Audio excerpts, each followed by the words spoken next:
Welcome to Big Baby Props. Today I'm going to be showing you how to get some realistic weld lines on your 3D printed Rex helmet. Let's get started. Okay, before we get started, let's go over a list of what we're going to need. We're going to need a pencil to trace out the lines that we're going to be welding on. We're going to need a spool of extra filament.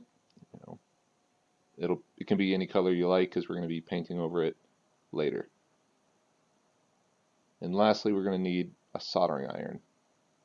We're going to use the soldering iron to melt the filament onto the helmet over our traced lines. So first, just lightly trace out where you want your welds to be all around the helmet. Try and get them as symmetric as possible. Next, grab a length of filament that you think will be equal to or greater than the amount you need, and then we'll use the soldering iron to just pinch it off. Now we're going to try and straighten it out as best we can. It'll just make the filament easier to handle while we're welding it. Don't be too forceful at this step because you might actually snap the filament. So to get started, grab your hot soldering iron and gently run it over the plastic. As it gets hotter, it'll start to melt and bind to the helmet, and you just continue on down the line. Just gently rubbing the soldering iron over the filament, heating it up, and making your way down the trace line. Try not to pull too hard on the filament as you're dragging it along. You might actually stretch out the filament too far and get spaces in between your welds.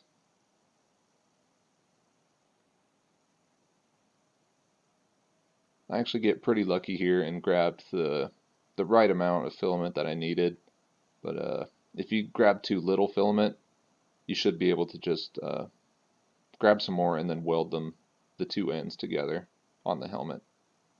Since it is kind of a dirty weld, it won't look too bad. So we're going to do the same for the other side. Just grab some more filament, straighten it out carefully, and then start to weld. One thing to keep in mind when using a soldering iron is that the whole thing gets pretty hot, not just the tip. So you want to be careful about what you leave resting on the helmet. See right there, I kind of left a dark smudge on the helmet because I rested that, I don't know, that little bolt thing attached to it. And that is just as hot as the tip, if not more. So unless you want to melt your helmet somewhere, be extra careful about where your soldering iron is. Alright, there we go.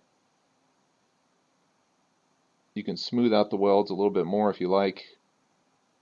Otherwise, our next step is going to be airbrushing them. Thank you guys for watching, and I'll see you guys next time.